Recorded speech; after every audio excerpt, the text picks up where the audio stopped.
Hi all, good morning. இன்றைக்கி மதியம் லஞ்சுக்கு நான் பச்சை பயிர் கிரேவி செய்ய போகிறேன். அது எப்படின்னு உங்களோட ஷேர் பண்ணிக்கிறேன். அதுக்கு ஒரு டம்ளர் பச்சை பயிர் எடுத்துக்கிறேன்.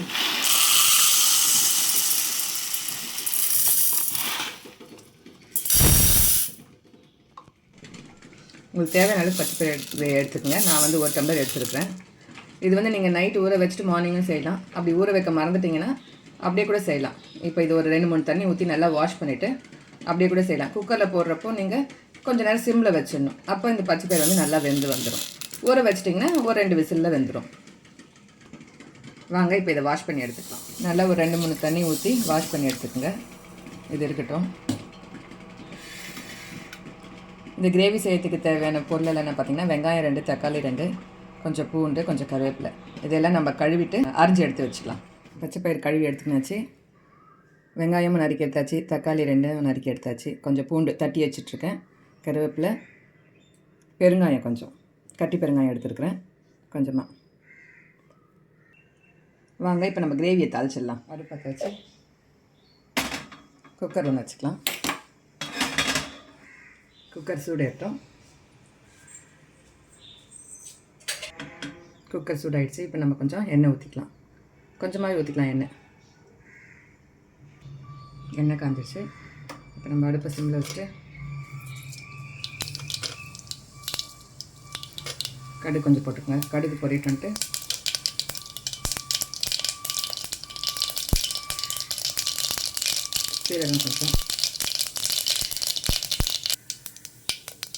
சீரகம் பொரிஞ்சோன்னே கட்டி பெருங்காயம்.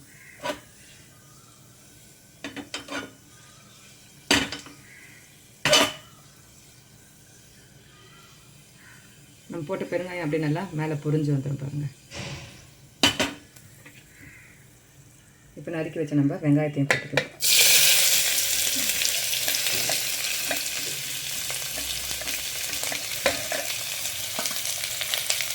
கருவேப்பிலை, பூண்டு,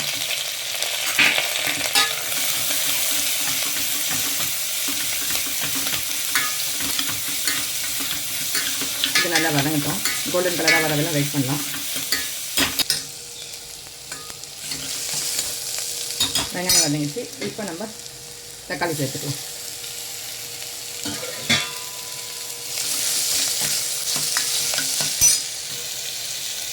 கொஞ்சம் உப்பு போடலாம். உப்பு போட்டு வதக்கணும்னா தக்காளி நல்லா ஸ்மாஷ் ஆகிடும்.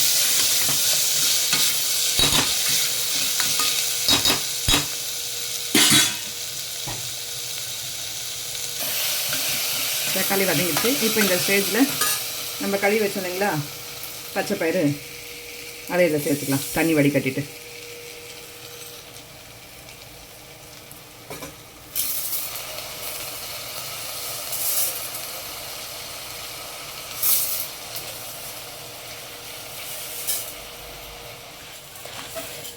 இது ஒரு 2 மினிட்ஸ் இந்த வெங்காயம் தக்காளியோடு சேர்த்து வதங்கட்டும்.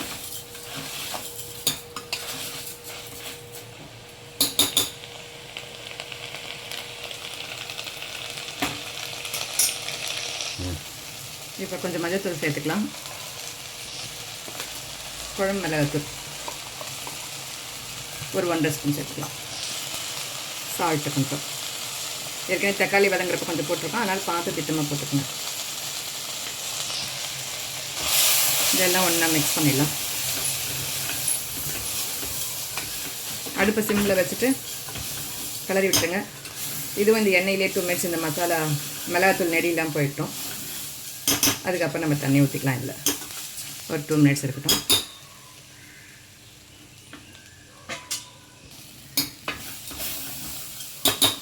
இப்போ நம்ம தண்ணி சேர்த்துக்கலாம்.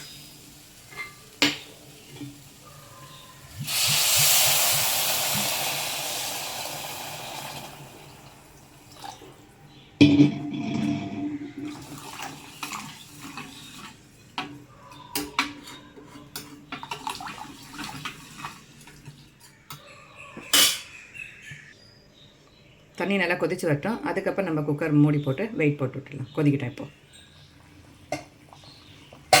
இப்போ தண்ணி நல்லா கொதிக்குது. நம்ம ஊற்றின தண்ணியெல்லாம் இப்போ நம்ம குக்கரோட மூடி போட்டு மூடிடலாம்.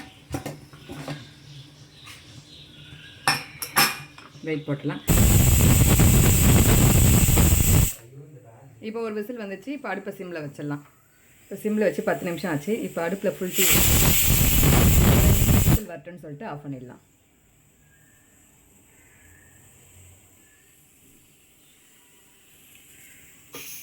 வாங்க, டம் அடங்கிச்சு. திறந்து பார்க்கலாம்.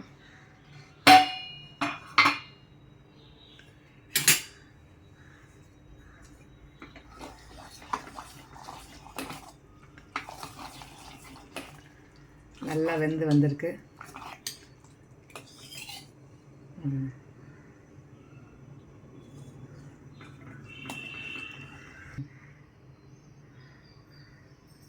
இப்போ கொஞ்சமாக மிளகுத்தூள் மேலே தூவிக்குங்க.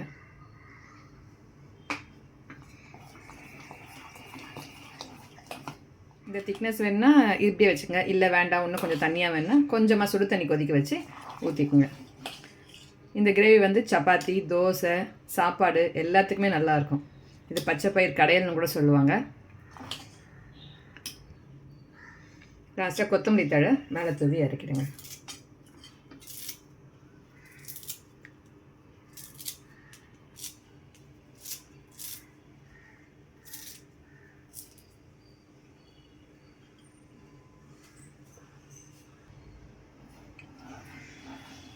கொத்தமல்லி தழை போட்டுட்டு கலக்கி வச்சுருங்க. அவ்வளோதான். இதுதான் என் ஸ்டைல் பச்சை பயிர் கிரேவி. எப்படி இருக்குன்னு செஞ்சு பார்த்துட்டு சொல்லுங்கள் எல்லோரும். இந்த வீடியோ உங்களுக்கு பிடிச்சிருந்தா லைக் பண்ணுங்கள், கமெண்ட் பண்ணுங்கள், ஷேர் பண்ணுங்கள். மறக்காமல் சப்ஸ்கிரைப் பண்ணி எனக்கு சப்போர்ட் பண்ணுங்கள். தேங்க்யூ.